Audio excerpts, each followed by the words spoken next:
IndyCar event brought to you by the Dark. Now it's Corley, Peterson, Davies, Gardner, and T.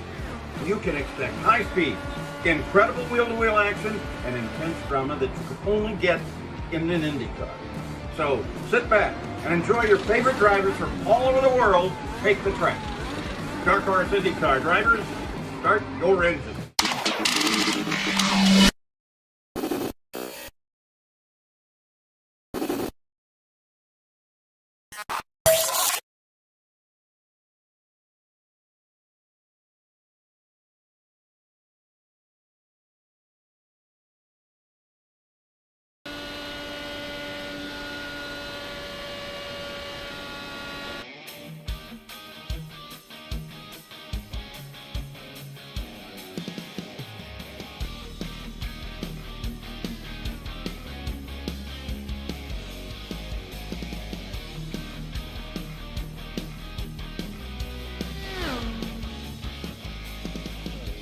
Hello again, everyone. I'm Gary Gatsa. Welcome to RaceVerse coverage of Round 4 of Season 7 of Dark Horse DW12 Series. Coming to you today from Homestead, Miami Speedway. Joining me in the booth, he's a regular participant in the IndyCar Oval Series and is a contributor to Jalopnik.com. Please welcome Ryan Eric King. Ryan, kind of a smaller field today. Hopefully maybe get a chance to see a lot of high-speed action without a lot of people bumping their way up to the front, bumping and bashing their way up to the front. I expect that we should see a pretty clean race. You watched a lot of practice. What have you seen so far? It's definitely going to be high-paced, close racing. For those of you who are fans of stock car racing, are probably used to NASCAR having their season finale a couple years ago here at Homestead. And yes, while the speeds will be higher and there won't be that much wheel-to-wheel contact, the racing will certainly be exciting. We got 2 minutes and 30 seconds left to play here in the provisional qualifying. Lead by God, it's Kane. It's 212.670, I believe, on the provisional poll at the moment. We are using a new ticker, and one of the new options of the ticker that I did ask for was to take us out to the third decimal place. I got a new version of the ticker, and it just wasn't really working to primetime standards that I would expect to at least put onto a stream, so I had to back out and use the older version, which only shows 2 decimal places instead of the 3. So hopefully that doesn't throw anybody off too terribly much, but we're just showing speed right now. That is in miles per hour, and we will, as we get into the race, we will show intervals, which I believe at least are might also be 2 decimal points as well. We'll see. It works. This overlay works pretty well, but it's still kind of buggy. We're working our way into kind of a new look here on RaceVerse, so just bear with us. But thanks for joining us. We got a minute 28 left here to play. The rule set for tonight: 81% fuel, unlimited tires, 1 fast repair, no green-white checkers because this is IndyCar, and the pit road speed limit is are we still at 40 or are we at 50 today? Gotta look that one up. At quick glance, we are at 50 today. 50, very good. Homestead has more alterations than a Kardashian, although Atlanta Motor Speedway just recently said, hold my beer. There are many IndyCar track records here. In fact, IndyCar has 4 track records at Homestead.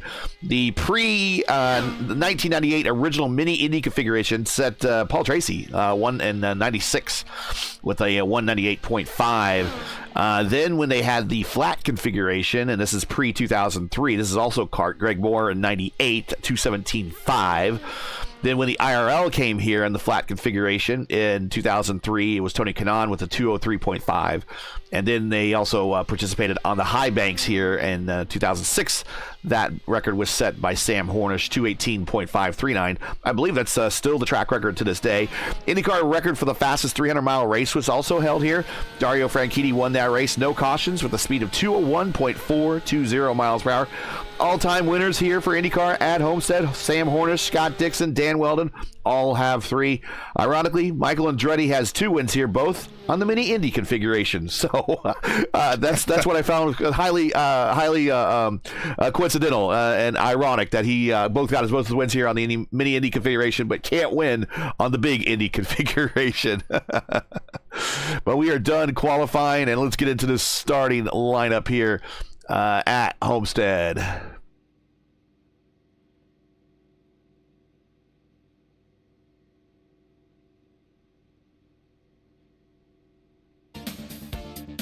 Let's start. Let's re-rack that. There we go.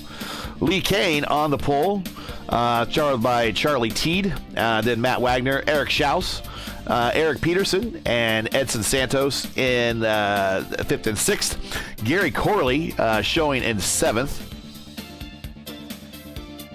And we should have some more grid in. This is one of the buggy areas that we had, unfortunately.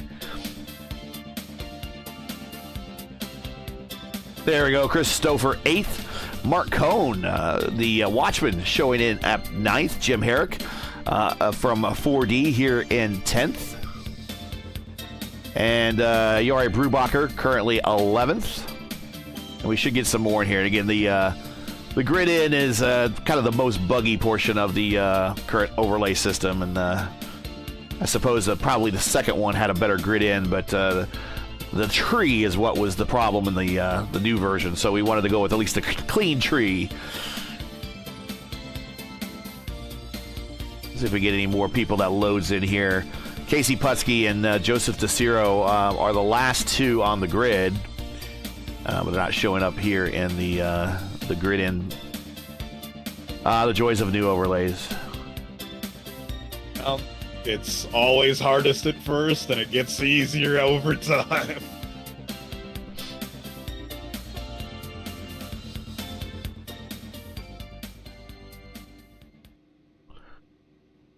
We do have a little time. Maybe I can try loading the previous one. See what the here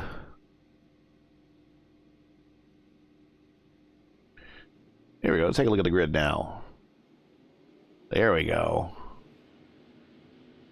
Lee Kane, Charlie Teed, Matt Wagner, Eric Schaus, Eric Peterson, Edson Santos, Gary Corley, Chris Stouffer, Mark Cohn, Jim Herrick, and still only showing back to 11th.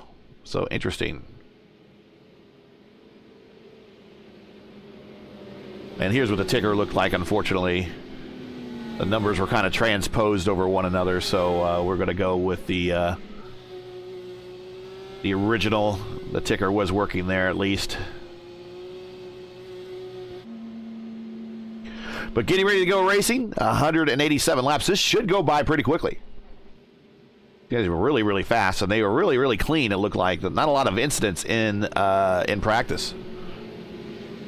Yeah, and they were able to hold side by side, lap after lap during some runs. It's going to be pretty exciting, to be honest, despite the smaller field. Lee Kane with a pole position. Congrats to him.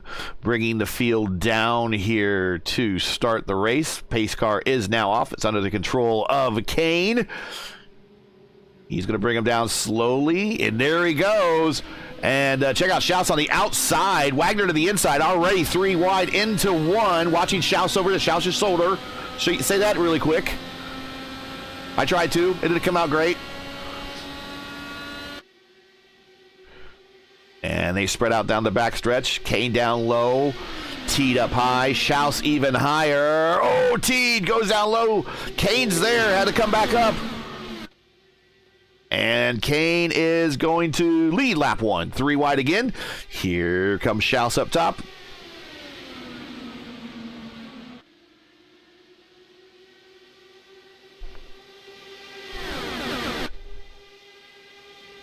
And it looks like it's going to be very, very hard to overtake around the outside here. Yeah, it looks like the old IRL line back from the old days. When I say the IRL line, it's just when you paint your car right along the white line down the very bottom. Schaus trying to think about shooting the middle there. Wisely thought against it. Swing out to the wall.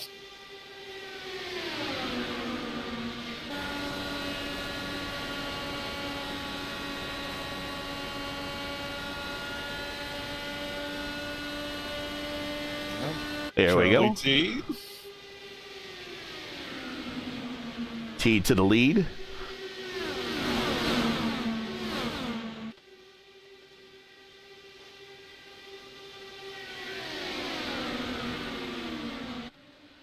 watching Schaus here, and moving to Teed. Edson Santos worked his way up big time now. He is now up to third. He is up 3 spots.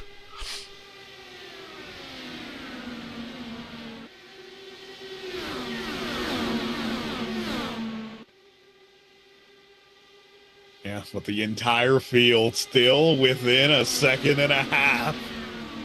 Matt Wagner in chat before we took the green says he has a record here.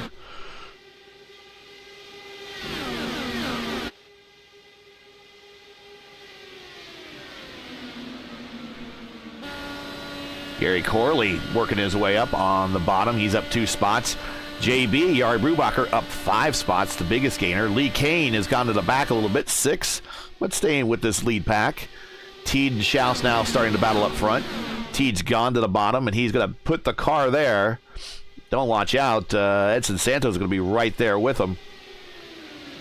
Yeah, because it seems like the best way to try to make her move around the outside is simply try to force the leader to stick close to the line, but then you risk the chance maybe they can't hold the line and they start sliding up the track right into you.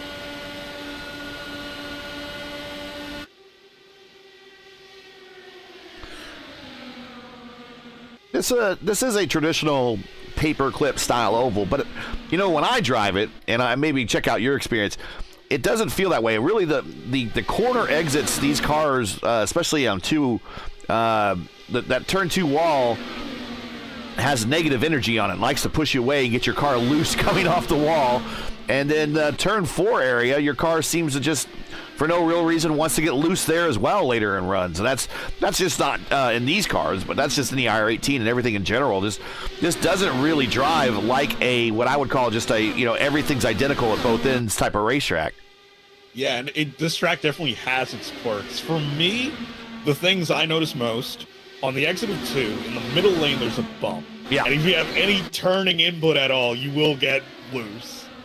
In 4, for me, it always feels like my car gets really tight.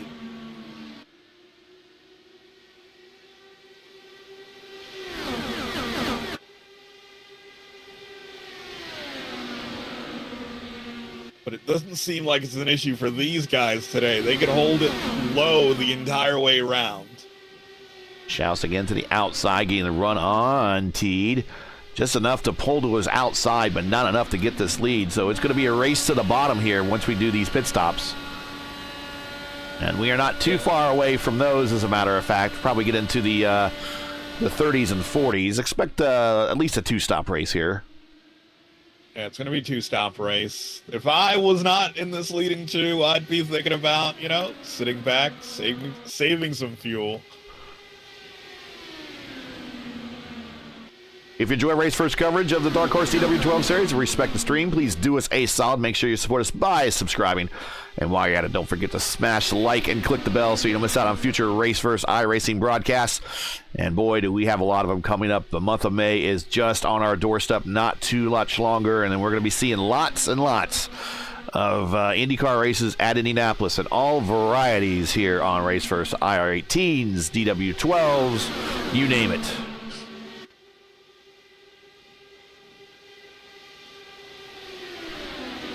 Mark Cohn working his way up to 4th spot. The Watchman up 5 spots.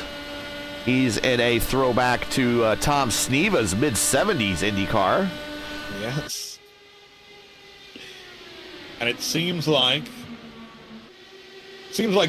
dirty air is quite a problem. Ooh. If you're further back in the field, well, if you're further back in the field and you have the speed, you can make passes if you need to.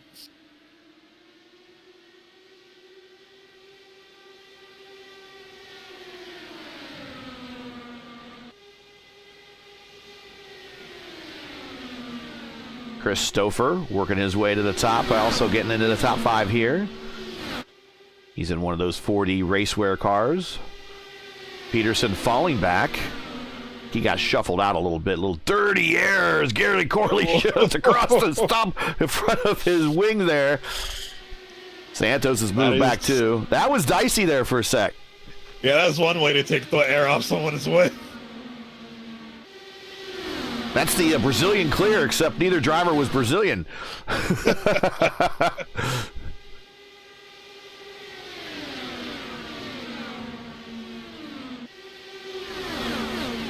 There is Wagner on the bottom there. He gets a position over Kane. Move Kane back to ninth now.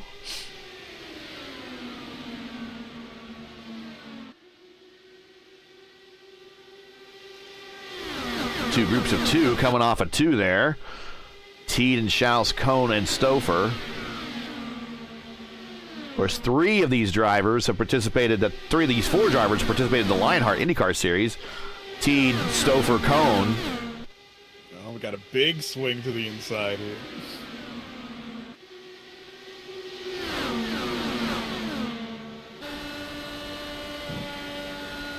Riding over Stouffer's shoulder in the backstretch, up high. Variable banking here at Homestead, Miami. Higher you go, the more banked it gets. But it still doesn't help the fact that the low lane is the fastest lane, at least with these cars and how they're set up. Yeah, if you have enough downforce, it's the shortest line will always be the fastest, no matter what the banking is.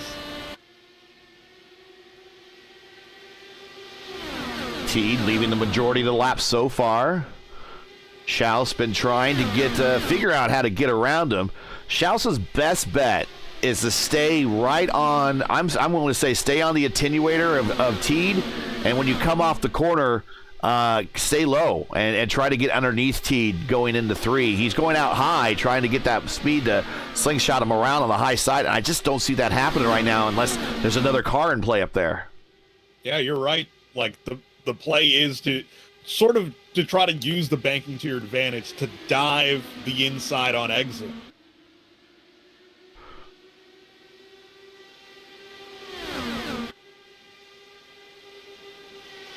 Santos moving up to fifth now. Peterson is sixth. Casey Putchke, Joseph DeCiro, they're back at 12th and 13th, kind of just watching everything in front of them. Jim Hare, excuse me. He is the last car in this pack. He's at 11th.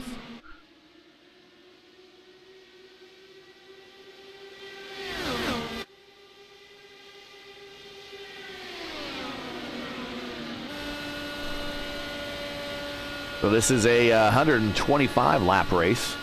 Originally, I thought the schedule said this was going to be... No, that's right. 125 laps. That's good. It's basically a fixed race times two. Fixed races here about 75 laps. So it's right at 187.5 miles for a race distance here. Consider it like a super sprint, not quite a marathon, not quite a mini marathon. Yeah, I'd say Indy Lights race distance. There you go. At top 11 all together.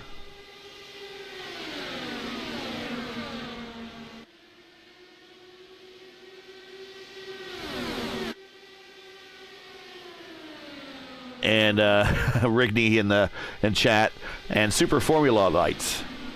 I think he's working on an idea over there in the ISRA. We'll see. Super Formula is running here. That's going to be woof. Oh, those cars have a lot of downforce.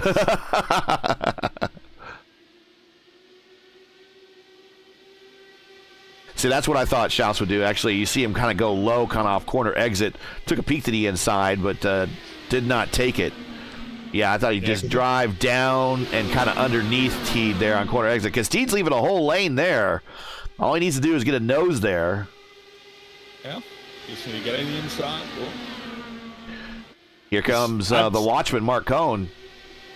Yeah, that's going to be the issue, trying to drop far enough back to be able to get a run, but not let the guys behind you get past.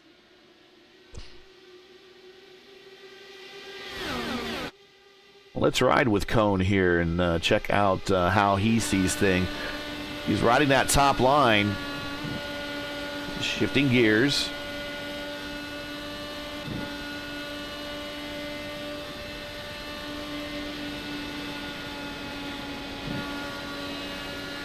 More than just turning the wheel left here, folks. There's a lot of, even with the no tools and the available to them, they are using the gears here to help the car rotate, keep the car wound up. Yep, you want to keep the RPMs high. You don't want to bog the engine down at any point.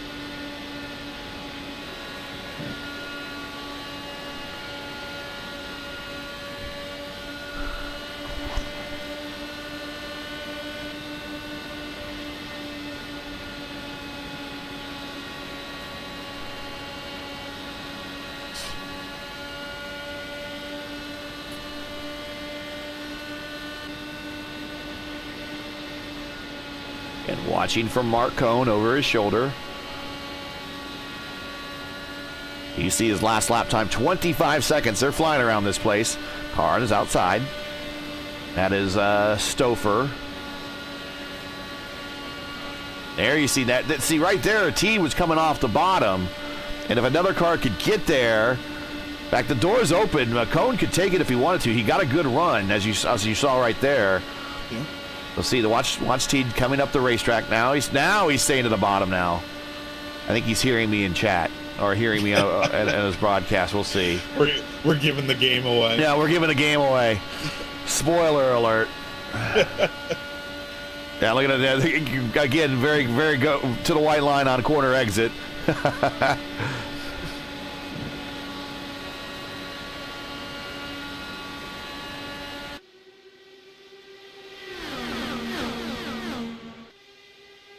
I like where Jim Herrick is at, though.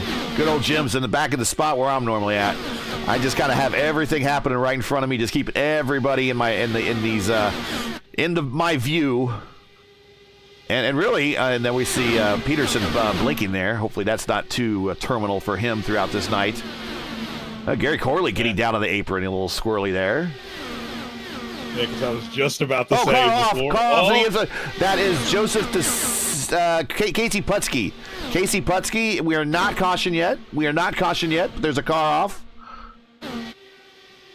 Or is that the Ciro? That is the Ciro. Yes, yeah, that is in the white and black Haviland car, the opposite of what Lee Kane is running. So that is terminal. Well, he's not terminal. He's going to come in and go ahead and get a pit stop and use his fast repair. But that's not going to bode well for his chances now because he's going to go a lap down. He's probably going to go 2 down at this point.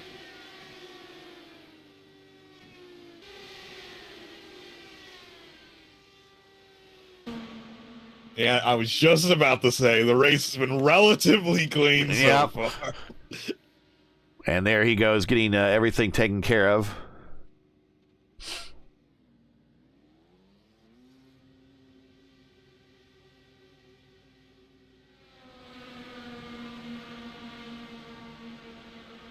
And there's that second lap you were talking about. But meanwhile, back up front, Teed and Schaus continue to battle it out.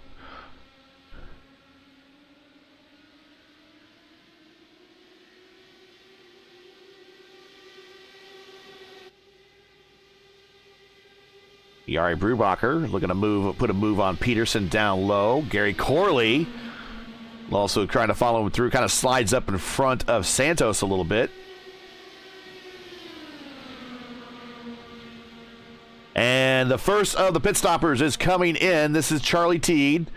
They are using the back road pit entrance. He has all the way around, need to keep his pace up, and then get down to that 50 miles per hour right there at the cone. Another car coming in. That is Putski coming in. Yep. I always hate being the first person to come in during these long runs because, that yellow flag could come out at any moment. And we now have Schaus on the bottom there, coming into pit road for his scheduled stop. So 37, 38, 39 is where we're stopping here. Stouffer, your leader, with Matt Wagner with him. Mark Cohn also with this group. Yeah, if you're coming in now... Brubacher and Stouffer are coming in this time. Yeah, if you're coming in now, you might actually not have enough to make it on 2 stops. Oh, JB sliding sideways on pit road. That's going to cost him. I don't know if he's going to get a penalty or not on that. Also with him on pit road is Lee Kane. Wagner's still the leader. Here's Mark Cohn down low. Cohn is going to get the position. Wagner's staying high, keeping those tires at least a little bit of life left in them still. Yeah, it's going to be close for JB. He was 55 going across the entry line. And Wagner, and it looks like Wagner and Cohn are playing a little bit of a leapfrog, although I think Cohn is coming in this time. Yes, he's coming in. Just got to keep your car. The pit road entry, the pit entry roads here, or just the pit access roads, let's call them that, incredibly slippery.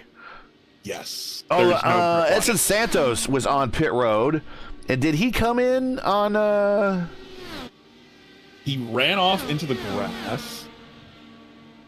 He didn't go back out into the track, but okay, so he was on the down. pit. He was on the pit entry road. He didn't come just off of 4. Okay, yeah. All right. Just making sure, because that would have been a penalty.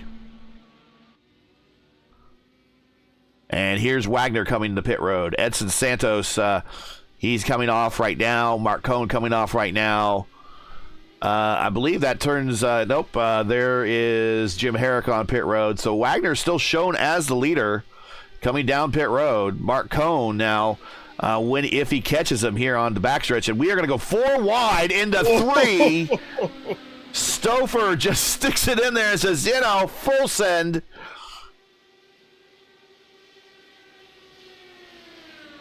Wagner coming off of pit road, trying to come up to speed. You will see the faster cars flash there on the high side just momentarily. There they are.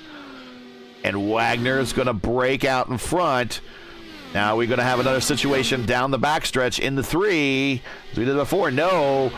Put Wagner to the front as he's still coming up to speed. Stouffer taking a look to the outside. Stouffer going to take a look to the inside.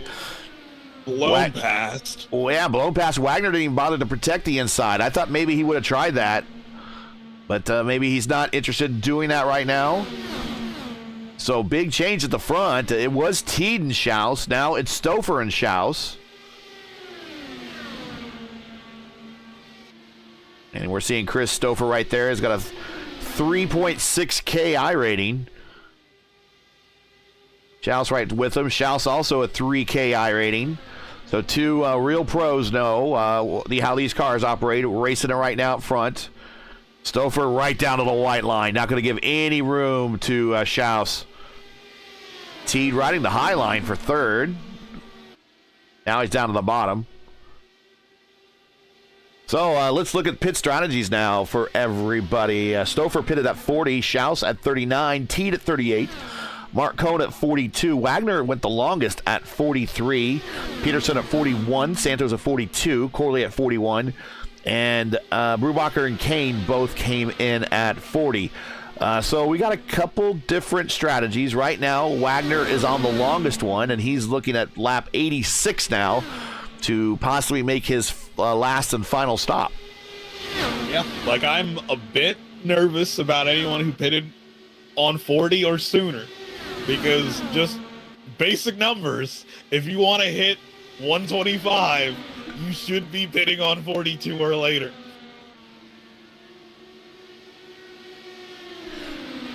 And the simple way to do that, folks, is you break out the old calculator, which it should load here on my screen momentarily. There it is. You take the number of laps, and you want to probably divide by 3, and it is 41.6. So 42, 42, and 42 will get you to the end of this race. So people looking to get to the end are looking at lap 84. Minimum 84. Yeah, and if you can stretch out a stint coming in on 38 and 39, but this middle stint is going to be hard. Now, they might go a little bit longer on this stint because there was a pace lap involved in that first stint. Not much fuel was used there, but a little bit was. So we'll see how longer they can go on this second stint, but I don't expect them to go much, much longer. There is no wick to turn down on these cars. The wick is your right foot. You cannot adjust the fuel map as you can in the IR18. Again, one of those things we'd wish iRacing would do, but they just haven't got around to really updating these cars much. Although, we did get an updated damage model here a few weeks ago, so there is hope. Yep, development is not all but halted on these cars, and especially with the IndyCar license returning. Yeah, for sure. There's more attention on these cars. Of course, the big talk here the last couple days, IndyCar and who they're going to get their new TV deal seems to be between Fox and NBC. What's your take on that being in the news business, so to speak? Being in the business, I've heard a lot of things. Ideally, the big thing at Penske Entertainment is increasing revenue, and apparently Fox is offering a little bit more than NBC, but if NBC is willing to match them, they're willing to stay. The only issue I see is that a move to Fox potentially has races being aired not on FS1 but on FS2. Ouch. And Yeah, you know they're not gonna put an IndyCar race opposite anything in their football package. Exactly.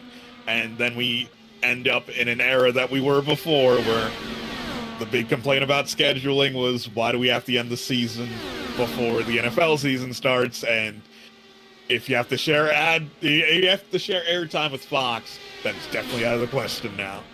Now, is my understanding also the NBC was even for a little less, but there was like revenue sharing with the teams as well involved in that one. Is that true?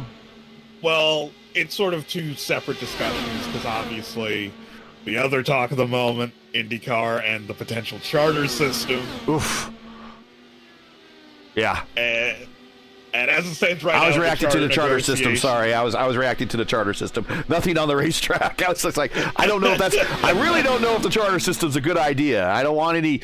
I think we've gone down the road of guaranteed starting spots once before in IndyCar history, and that what could possibly go wrong? What could possibly go wrong?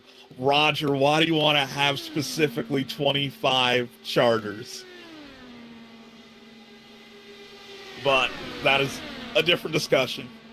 But I think a move to Fox could have some benefits, because the talk in sports broadcasting at the moment is the super streaming service between NBC Discovery, Fox, and ESPN, and a move to Fox would get IndyCar on that streaming platform.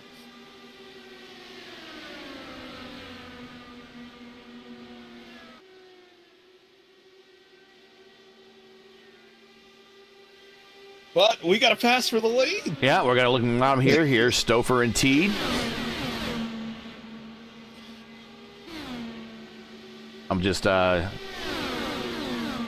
uploading a meme here that I thought was pretty funny that I borrowed.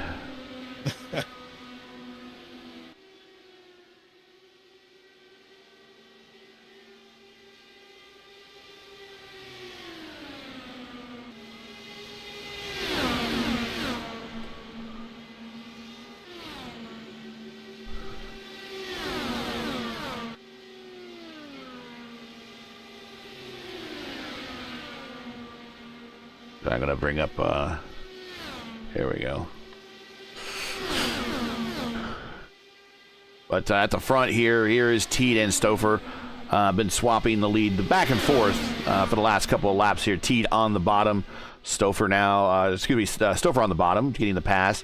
Teed will follow him through, take the shot down into 3. But the thing is, they're not pulling away from 3rd, 4th, and 5th, because really Schaus is just too close. He's well within the draft envelope to keep up with these cars. They really need to break the envelope from Schaus in order to get anywhere to begin pulling away from this group. Yeah, because after this, after the first cycle of pit stops, we narrowed the field down to the top 6. It's just them racing for this lead. And I don't think we're not at the point where you want to jeopardize having this smaller field. Because one mistake, and then next thing you know, we're back to having a field of 10, 11 cars.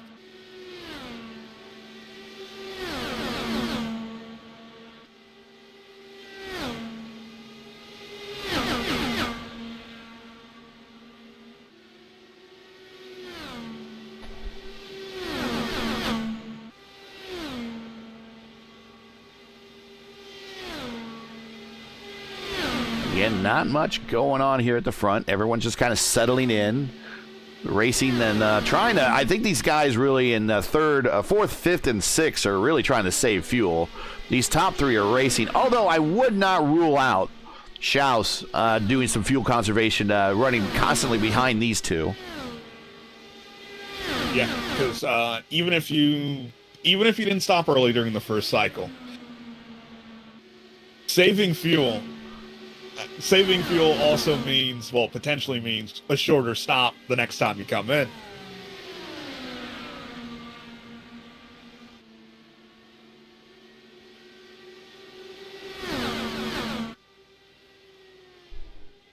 Oh, I think this is the meme here.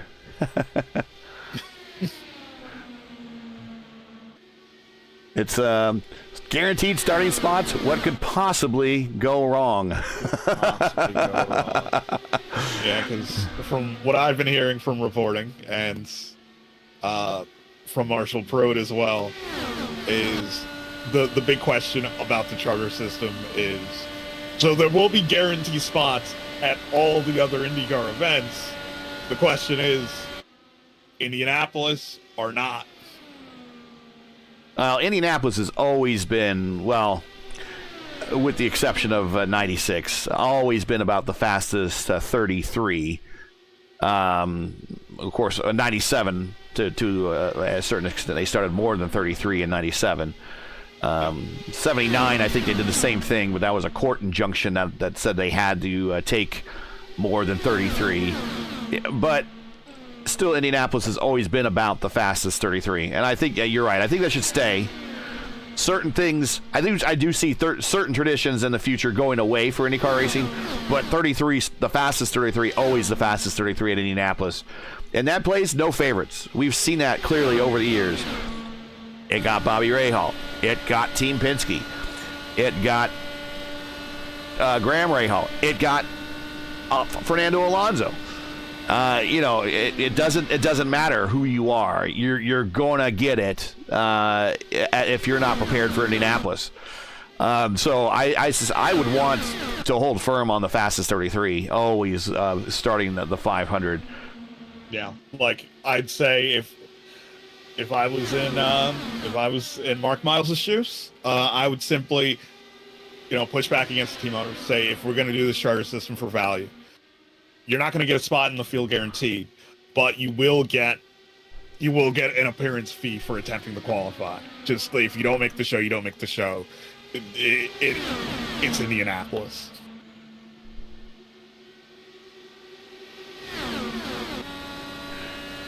And give me an idea. Go ahead with your statement there.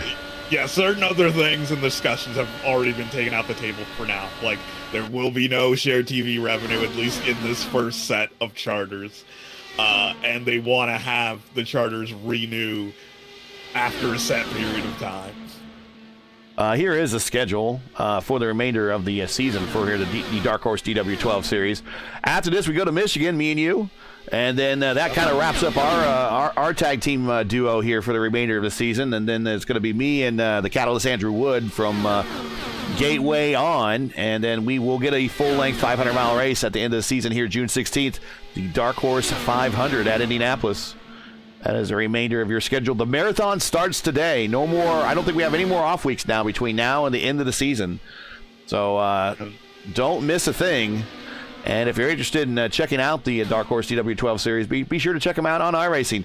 This is one of the longest. This is the longest running now, I think, DW12 series currently running on the service. So if you like this car, it is free. It is free with iRacing. Get involved. And that is a very, very interesting collection of tracks. These cars are definitely fun to race on.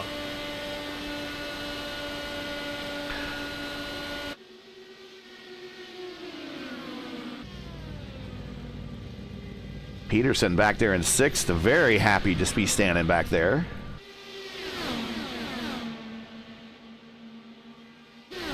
And we'll give you an idea where we're coming. We actually are coming up the pit stops here really shortly. We got that mid-race discussion out of the way, and all of a sudden we got pit stops coming. Teed stopped on 38. We're at 37 now, so expect Teed about any time.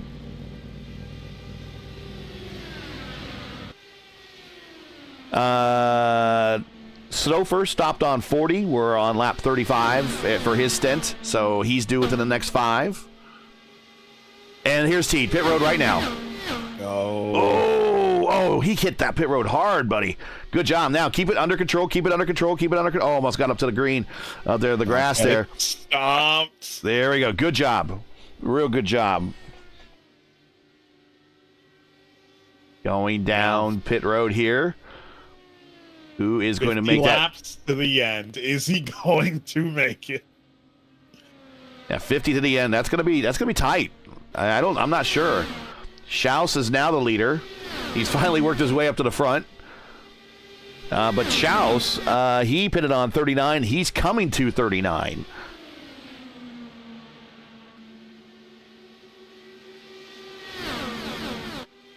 How much fuel did he save? Let's see.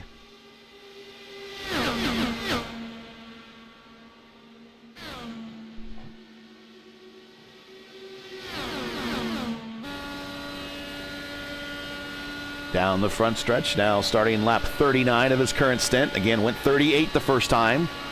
He was in the draft of the leaders a lot for this stint. Also, the first stint might go a little bit shorter just because of pit road, or of the pace lap. And both Stouffer and Schaus hit pit road at the same time. Very controlled there. Now Schaus just needs to bring it down a little bit more, hit the button.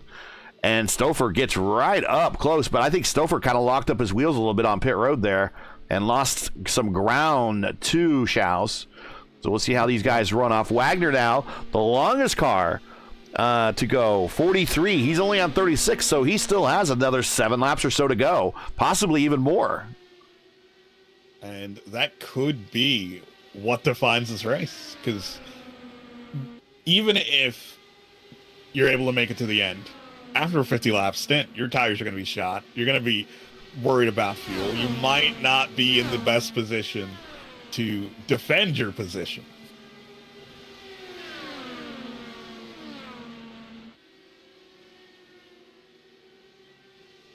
So it's Wagner, Peterson, Cone, your top 3. We haven't really talked much about points. We'll do that after the pit stops.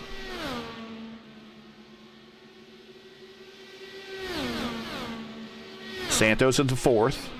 He's a little bit further back. Santos. Oh, here comes Peterson. Peterson to pit road.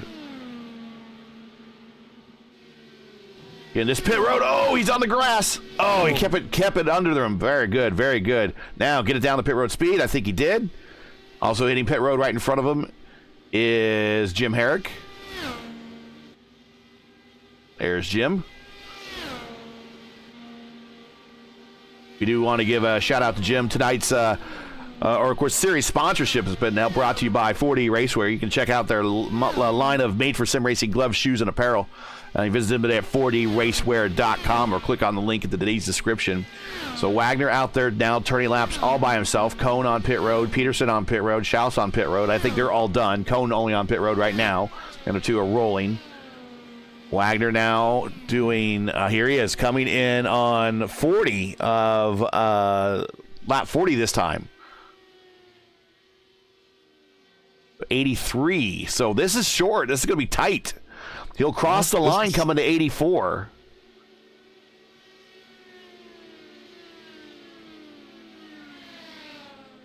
Maybe he's looking for a short fill too. We'll see. Now he will cross the line from going 83 to 84. There we go. Wagner still the leader. Hitting pit road. Up on a pneumatic jacks. A new set of tires. Single impact lug in the middle. Boom, boom, boom, boom. As soon as the car goes down, waits a little bit for the fuel to top off, and done and away. That should be the final stop for Matty Wagner. He is the leader still. Here comes Lee Kane, and here comes Schaus. Schaus, this is a battle for the lead right here. Schaus and Wagner. Right behind them is a lap down Jim Herrick. But Schaus is going to come out victorious on this exchange on pit road.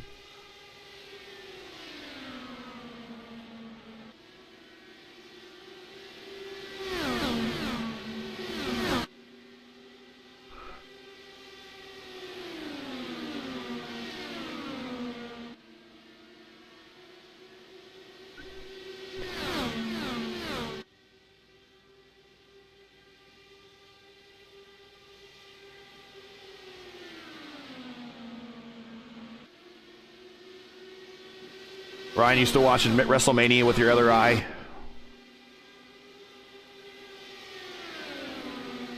Oh, he's not here right now.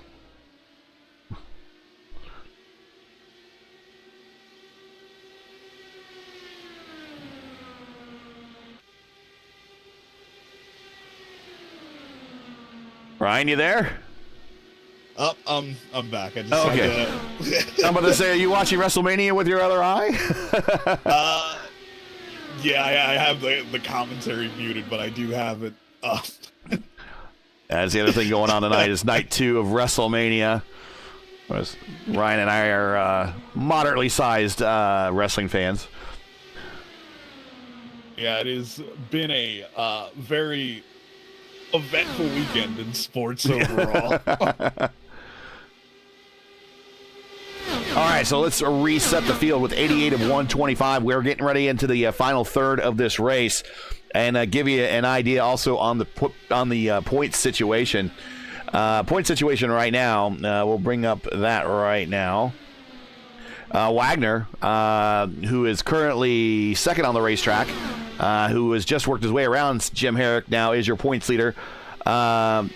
Edson Santos is back in 7th spot. He is P2. Eric Schaus is in 3rd spot. He is your current leader. Chris Stouffer in 4th spot. Stouffer is in also 4th spot on the racetrack as well. Rafi Eckert not in the lineup, so Yari Brubacher, JB will probably jump him even with a 12th place finish.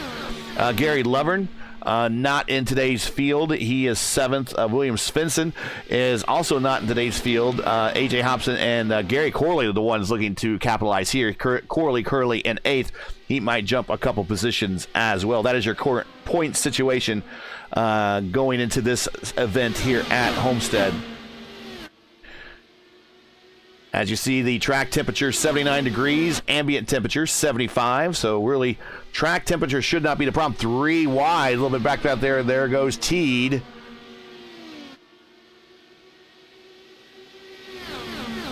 Teed and Peterson down the front stretch side by side. Peterson going to hold the position. Can they run down the leaders? There's no one there in front of them. In the meantime, Stouffer and Wagner are slugging it out for second, which is going to open the door for Peterson and Teed in 4th and 5th to join this battle. Schaus is the leader, 92 of 125. Again, everyone, thanks for joining us. Make sure to give us a thumbs up if you have not done so already. And most importantly, if you have not subscribed, hit that subscribe button and click the bell for reminders to pop up on your feed about future RaceVerse iRacing broadcasts. And there's a battle for the lead as Schaus stays high. Stouffer to the bottom, Stouffer to the lead.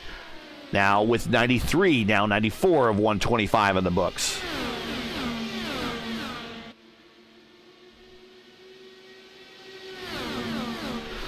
So let's take a look at where everyone pitted. Wagner pitted the latest at 84, Cone at 83. What's your calculator telling you? Oh, I think they're the best to be able to push all the way to the end. If you bidded, if you bidded 81, 80, you're gonna have to be a bit concerned. I assume they did most of the saving early on because that's what you should do, so you get that out of your mind early and focus on the race. Well, we're going to have to go into the 40s to really get in terms of 40s, in terms of lap stint size, number of laps. And last time by, or last stint, Schaus, Wagner, Peterson, Cone were the only drivers to get into the 40 bracket, and there really wasn't much. 40 for Schaus, 41 for Wagner, Peterson, and Cone.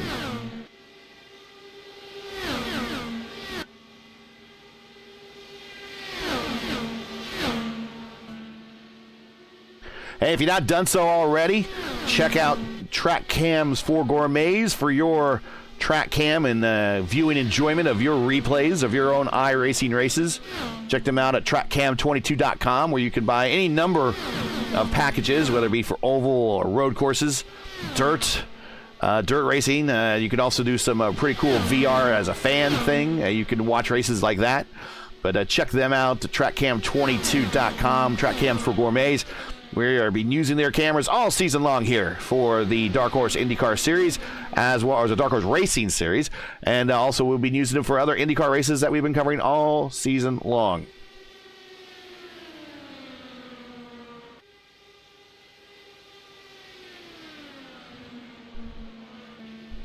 Checking out chat, because chat has been active. We appreciate those in active chat.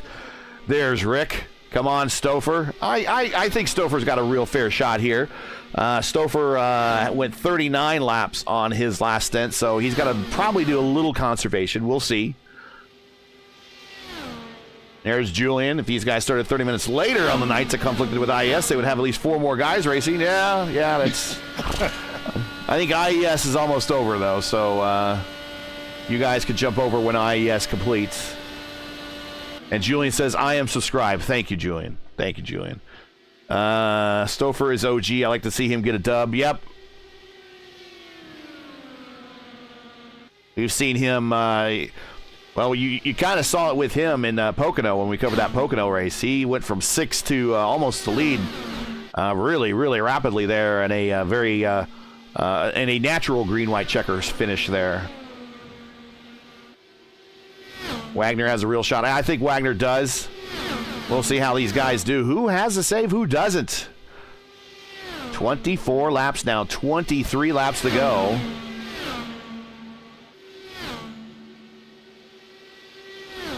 Not much of a pack race. A little bit of a pack race today, but not much. Here's Stouffer to the low side. Excuse me, Schaus to the low side.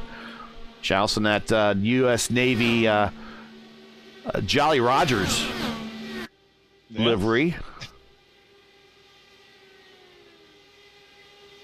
Because, yeah, we had a bit of a pack race early on, but after that first set of pit stops, we spread out based on who could get on and off pit road cleanly.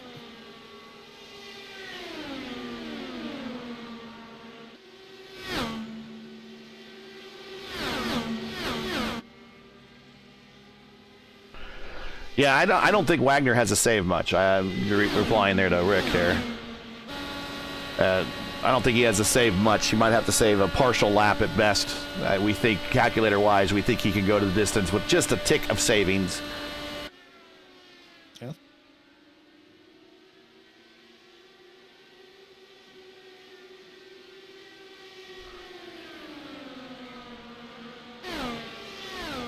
Yeah, there's Rigney with his IR-18 win there at Pocono. Yeah, there's a number of guys that I know I call Pocono whisperers who just, for whatever reason, when we line up to go racing there, they go right to the front. Stouffer's one of them. Shane Coogan, he's another one of those guys that goes right to the front there. Yeah, to me, I think it's mainly because Pocono has 3 different corners. It drives so differently. It drives more like a road course, to be honest.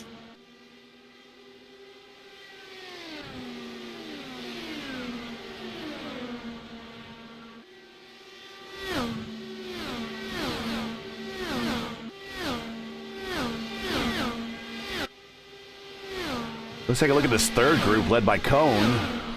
They're not really gaining much on this group in front of them. No, not at all, because I was thinking over time that they would close the gap and make it a 6-car race at the end.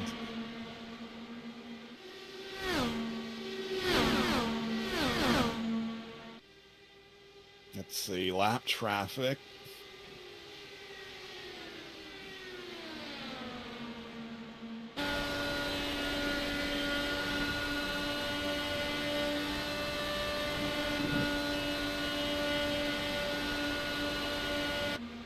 Good looking car for Cone. I do. Car out of the way up high. Good job, car control there. But that kind of separates Cone there from the rest of the group. That is Joseph DeCiro. Julian says if it drove like a road course, IndyCar would be racing there now. Well, not many road courses only have 1 lane.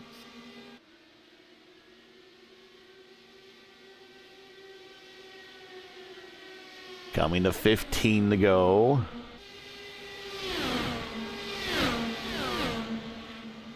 And just kind of as we talked about early on with the smaller field, we knew we'd see good racing. And we kind of hoped that we would see a lot of clean racing, and that's exactly what we got. Now, I just gave it the broadcaster's jinx. We shall see. We're getting into the closing stages. Stouffer with 4D Racewear, your leader, Eric Schaus. In the F14, right behind him, Matty Wagner, the points leader in the championship. Lot to play for up front. These guys in second and third really are going to want to conserve or not be as aggressive. There's a lot to play for, as they call championship implications. Whereas Stouffer is now going to be involved in that here too, especially if he gets a win or another podium. We'll see. Winding down. Once again, if you're just joining us, welcome. Thanks for watching RaceVerse coverage of Round 4, the Dark Horse DW12 series, coming to you from Homestead, where Chris Stouffer is your leader, with currently just a handful of laps go. We are cautioned, and I just jinxed it. There it is. And I'm not sure who it was. It was someone. Santos. Okay, so Santos was coming down pit road.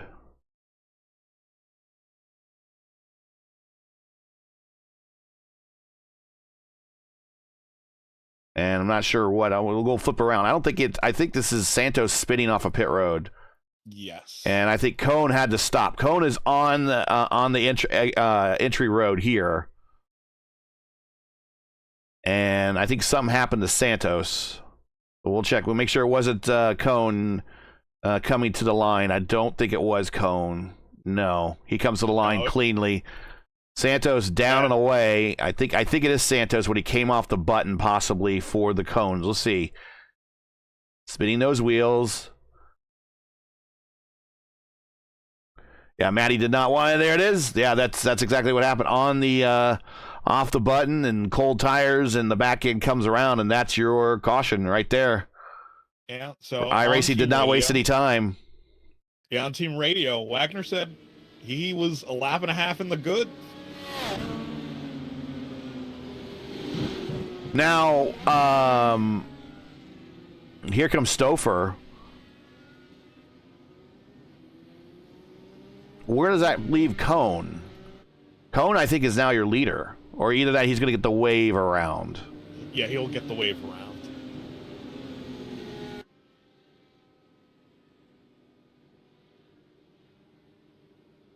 Yeah, I was kind of surprised that brought out the yellow, too. They've been updating some of the tracks, and maybe they gave a really quick trigger to the caution here, artificial intelligence of the race code.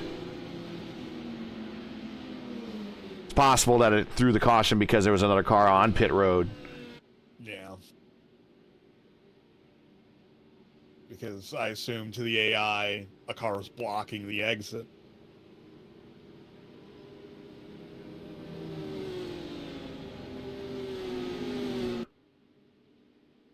All right, so I jinxed it, buddy. That's mine. That's on me. That's on me.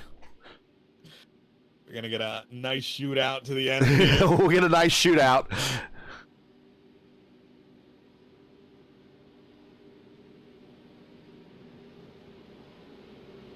Currently, the battle going on right now in Philadelphia is the triple threat match for the U.S. Championship. Logan Paul. We got Randy Orton in there.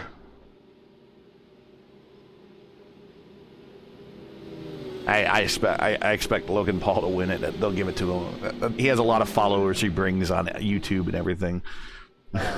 Although he just ate an RKO, so he just ate an RKO, what everyone wanted. Kevin Owens is in this match too.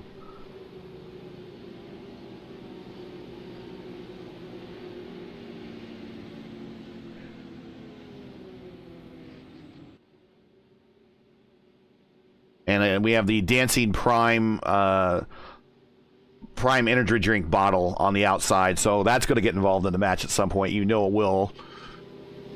But let's reset the field. Oh, there is Jim Herrick taking a I guess you can exit inner pit road under yellow off of 4. That seems to be in the rules. Stouffer is your leader, so everybody in front of Stouffer, which will be Santos, Kane, Putski, and Cone, they will get the wave around right now.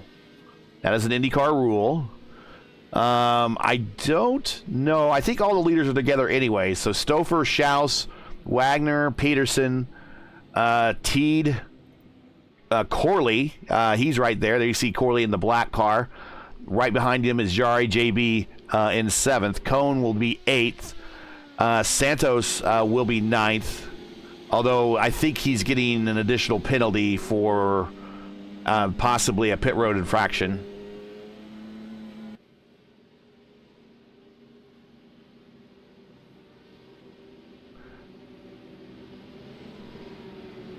The lights are out on the pace car. We are going to have ourselves right at an 8-lap sprint here to decide a winner here. Dark Horse Racing Series DW12 Series. Watching here, your leader, Chris Stouffer, Eric Schaus, Matt Wagner, Eric Peterson, Charlie Teed. Been in this top 5 all night long. Joining the battle is also Gary Corley and that number, black number 7. He's in 6th. Here we go. Stouffer, not a great start, but that's okay. He's got the bottom. That's where he needs to be. Corley looking low. He's going to go underneath T. No. But Cone's fast. Cone trying to search for a way around. 3 wide into 3. Easy, boys. And Cone come out on the other side. The Watchman survives, and now he can set sail for the leaders. Side by side for the lead, Stouffer and Schaus going in the 1. Matt Wagner now has a hard time, or has a hard decision. Where is he going to go? Which lane does he follow? What do you do? Pop quiz. What do you do? Yeah, you don't have a lot of time to think. It is literally instinct at some point near the end. Peterson on the top side now, 4 wide battle for the lead, coming in the 1. Jari Brubacher now is involved in this battle. He's right behind Teed there in 7th. There's going to be a 7-car battle here in just a moment. Down the backstretch. Schaus had the slight advantage until going into the corner. Stouffer moving up a little bit. Oh, almost opens the bottom for Wagner. I thought Wagner was going to go and fill the hole. Here comes Cone. Cone's in the middle, 3 by 3 going in the 1. You can throw a blanket over the top 6 right now. There we see Teed using the banking to come down, get a run to the inside of Wagner. Under the white line, Wagner needs to let him back in. Well, really, Wagner doesn't need to, but that's going to cost some Teed some momentum. You know, you go by the white line, the driver is not inclined. I'm sorry, I meant to say that he's not inclined to let you back in. That's what I'm trying to say. Yeah. 5 to go.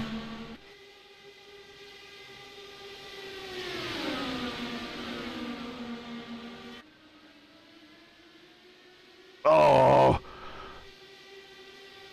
Stouffer pushed up in the middle of the corner.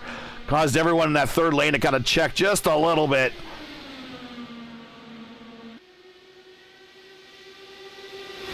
Racing for the win, but to win, you got to get to the finish line. I tell you what, Schaus almost was clear. Oh, Stouffer! Just leaning on him. No! Oh, there's there's contact. Teed, I believe that was Teed and Schaus in contact. Now Schaus moving up, and it takes out Cone. We're caution, and that is it. The race is over, and Schaus is going to be your winner. No, we're still green. No, there it yellow, is. yellow. There it is, and Schaus is going to be the winner. Wow. Jari Brubacher worked his way up to 2nd place. Charlie Teed 3rd. So let's go back a lap. And let's ride with Charlie Teed. So we're back a lap here. See how close that Stouffer just couldn't hold it on the bottom. Moves Schaus to the top. Now we got going. Now you're gonna see. Yeah, there's Teed got run into. He's still going.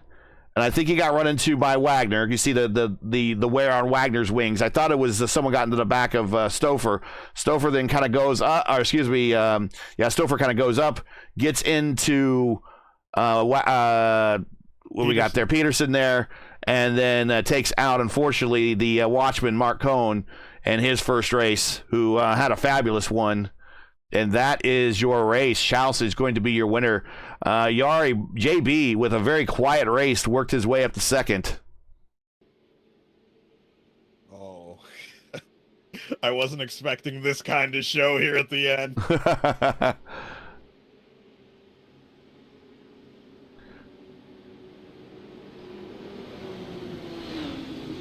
And Teed is third, and we'll talk with Teed. We'll get his impressions on getting lifted, coming to the start finish line there. What final lap?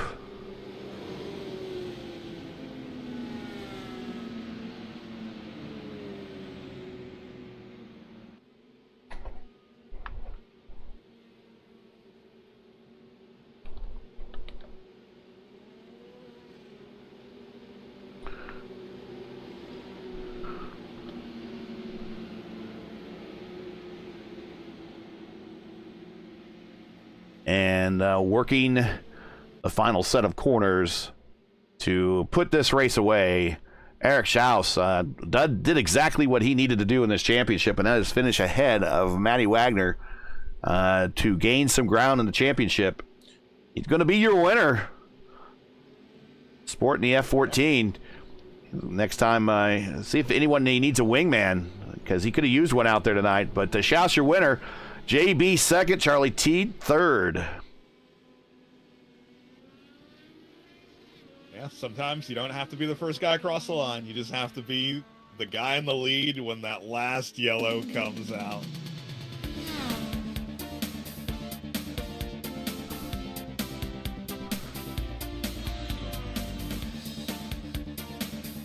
Let's take a look at the final results. And there's the final results. Kind of a detailed result now here with our overlay. See everybody with the three stops there at the end. Schaus led 33 laps. Brubacher led none, but got up there to the end when it mattered. Charlie Teed third. Wagner fourth. Stouffer fifth. Cohn sixth when the caution came out, even though he got taken out. Putski seventh. Edson Santos eighth. Herrick ninth. And Eric Peterson 10th. Lee Kane 11th, starting from the pole.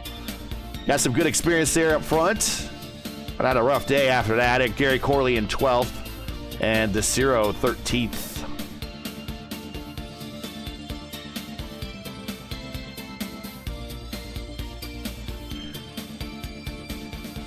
So I think the cause of the yellow, Rick, was Stouffer getting into the side of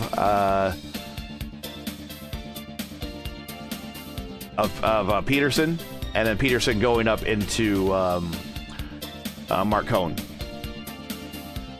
Just hard racing there. It's hard racing. We got pack racing at the end there, and it just felt like not a matter of time, but once you get that many cars in that small amount of space, all it takes is one error, and it just cascades into a wreck.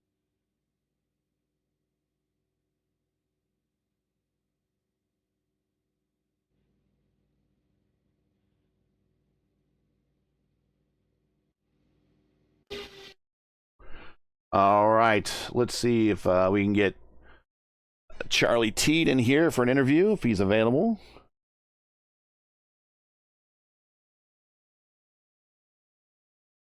Just if we can find him. Reminder, guys, we're in the RaceVerse broadcast channel section.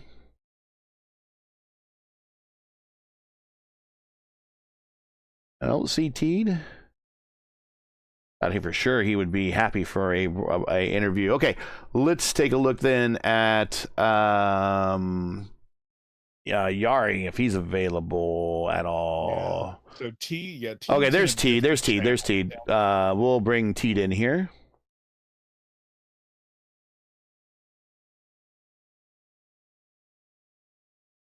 I can find.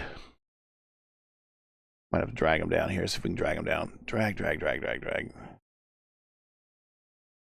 And no, that's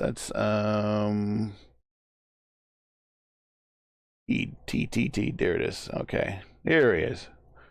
There he is. We'll bring him into the booth. Charlie Teed, P3 here doing, tonight with Gary and Ryan in the booth. And man, little excitement there at the end. Kind of almost vaulted you for liftoff there. Not too far away from the Space Center, but they kept you. The downforce kept you grounded.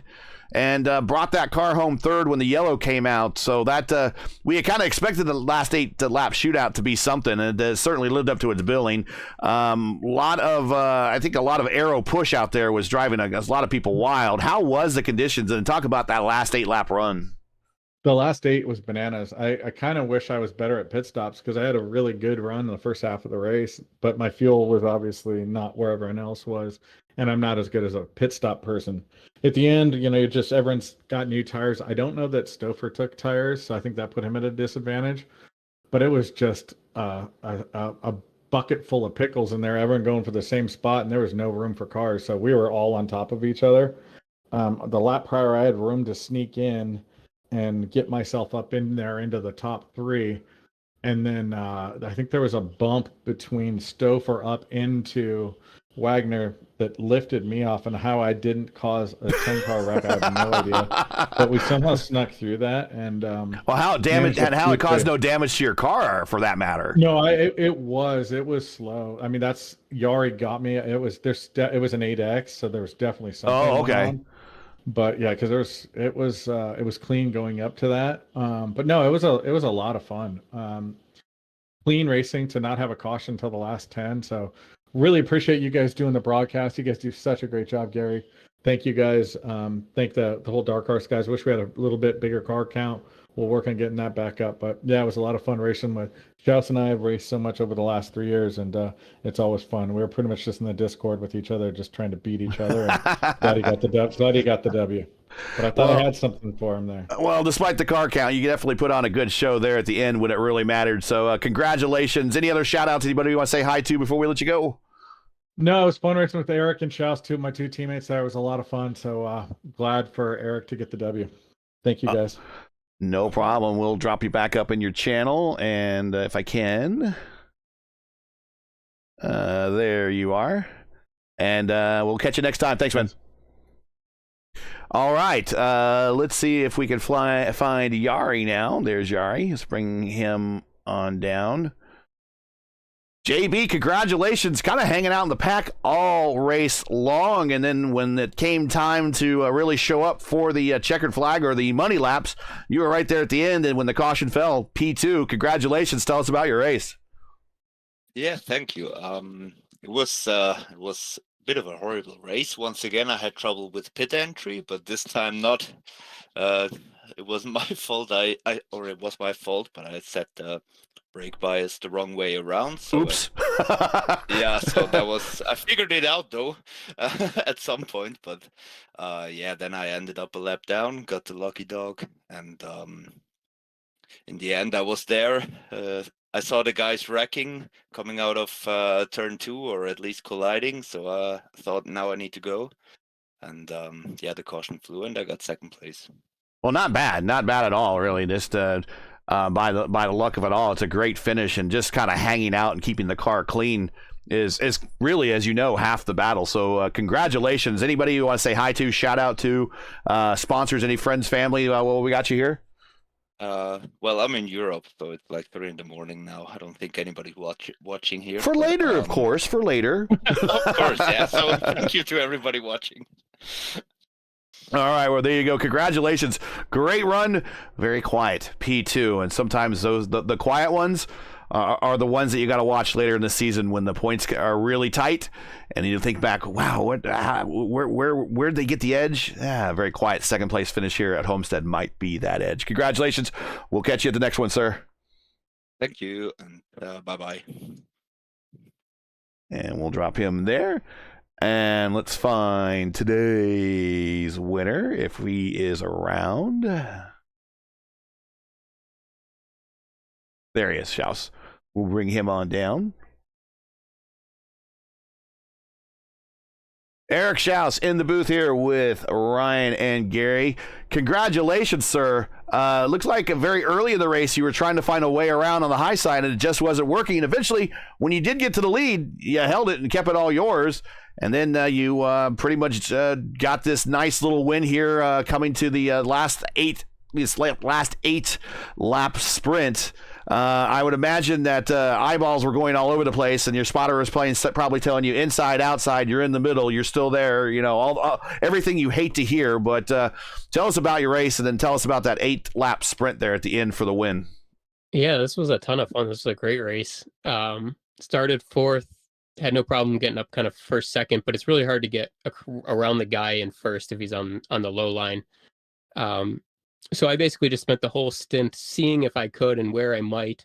At one point, I think I did get under teed and almost got him going into turn 3, but I lifted because I was kind of on the white line and didn't want to lose it, go up into him. But unless you were like looking for a big move to really trick the guy, it was tough to get him. So second stint was, once I determined you couldn't really get around the guy, second stint was all about fuel save. So that was the plan for the second and third stint. And then that caution came out and it looked like Stouffer didn't take tires. I did. Yeah, and that's what we're beginning to hear. And our overlay doesn't tell us if he took tires or not. Know that he just stopped and probably topped off the tank. Yeah. And that would explain why he was pushing so badly in the corners. Yeah. Yeah, I think so. And as soon as I kind of suspected that, I knew I had it. All I had to do was just hold him down the best I could. And I eventually, over 8 laps, I knew I could edge him out coming to the line. And sure enough, that's pretty much what happened. I got a little bit farther in front of him a couple laps before, dropped down in front of him, which I think gave him some dirty air. And unfortunately, that led to him pushing up into some other people and led to the wreck. But overall, some awesome racing, real tight racing, real clean, ton of fun. Yeah, Ryan and I were actually... question. Yeah, go ahead, Ryan. Go ahead. Because we were suspecting that you were trying to experiment with different lines to get to the front. But go ahead, Ryan. Yeah, but besides the lines, the one thing I want to know, that third stint before the caution, what was your fuel situation like? Because it feels like everyone, you weren't making it. No. Oh. In hindsight, I should have tried to, and I might have been able to. I think the only person that could have was Matt. So the caution messed him up. Yeah. Yeah, normally fuel savings my kind of strategy, my go-to strategy, and I didn't do the math today, and I figured I was just going to race hard, so I got lucky with the caution. Otherwise, this would have been a P2, P3. So I got fortunate. Well, we like I said, we were suspecting that you were experimenting with lines because we were talking about how you would get the run and you would pop to the outside, get the run. And we were wondering at one point, because I think you were racing Teed, he was leaving the bottom open off of 2, and we were thinking that maybe one of these runs you would take the run down the banking and then try to stick your nose in there on the inside going down the backstretch going into 3. But you make us sound good now when you say that, because we kind of figured you were, but we never really know until we talk with you drivers in a debrief afterwards that we did suspect you were doing what we suspected, so you make us look like a bunch of experts. So thank you very much for making us look good. But you looked the best here today getting the win. I'm sure you got some people, I know you got some teammates, but I'm sure you got friends, family, loved ones, sponsors, anybody that you'd like to give thanks to. Go ahead and shout them out, because now's your chance. Yeah. First, thanks to you guys. I'm gonna definitely go watch this broadcast. I look forward to it. Sounds like it's gonna be a good one. Thanks to the guys around me, Teed, Peterson, Stouffer, all those guys. Great racing. Ton of fun today. Thanks to the league, the admins, and thanks to anybody out there watching. Well, there you have it. Congratulations. And then we will see you. The marathon starts now. I guess there's no more off week. So get ready, because next week is Michigan, and then we're off to, I think, till the middle of June. So get those reps in. But congratulations. The marathon starts now, though. Great. Thank you. I will drop him in a channel. I think he's with Charlie. I'll drop him back there if I can. There he goes. All right. Wow, that was, all things considered, not a bad race at all. Sometimes, these races that when you only have 12 people starting, but then you look at the top top 10 all have like 3K I ratings, and you know that they're all capable of staying within very close proximity and stuff, you got to know that race at some point is going to turn into an entertaining one. And that's kind of exactly what we got tonight. Yeah, I not to comment on certain real world events, but this was truly an all-star race tonight. I would rather IndyCar come here for the all-star race than at Thermal, but yeah, it was a great job these guys did here. But now, with the race done, you, sir, can go off and finish watching WrestleMania. I could do the same, but it was a great showing here tonight. Let's go ahead and clear the screen and bring up the final bit of graphics, and we'll get on out of here.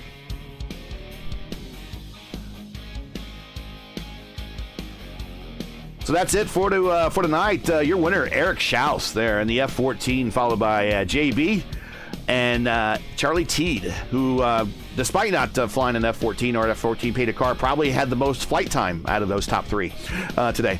But that's, again, your podium from Homestead. Join Ryan and myself again next week for round 5 of the Dark Horse DW12 series as the teams and drivers head to Michigan International Speedway. Coverage begins this season around 8 p.m. Eastern. Again, that's 8:00 p.m. Eastern. And as always, you can find everything right here on YouTube at youtube.com/RaceVerse. Now, as you know, the YouTube algorithm game is not easy. It's hard to please the monster, so if you can help support RaceVerse with the weekly grind, leave a comment below. Let us know what you thought of tonight's race. We appreciate everyone showing up in chat. And if you enjoyed tonight's coverage, support us by smashing like in the video. If you're new, click subscribe. You're while you're at it, hit the bell for weekly reminders so don't miss out on more of RaceVerse's other iRacing programming. Keep your browsers set here for the most in-depth IndyCar knowledge on all of iRacing. RaceVerse, we know what Indy means. Dark Horse DW12 series is helped brought to you by 4D Racewear. Check out their made-for sim racing line of gloves, shoes, and apparel. Visit them today at 4dracewear.com or click on the link in today's description. For business inquiries and learn more about what we do at RaceVerse, visit raceverse.com, like us on Facebook, or follow us on Twitter. All of our handles right here at the bottom of the screen. So for Ryan Eric King, everyone at RaceVerse, I'm Gary Gonzo saying to all, happy Sunday. Thanks for watching, and to all our men and women serving in the military and as first responders, Godspeed, God bless, and come home safe. Catch us again right here next week in Michigan for the next race of the Dark Horse DW12 series. Good night.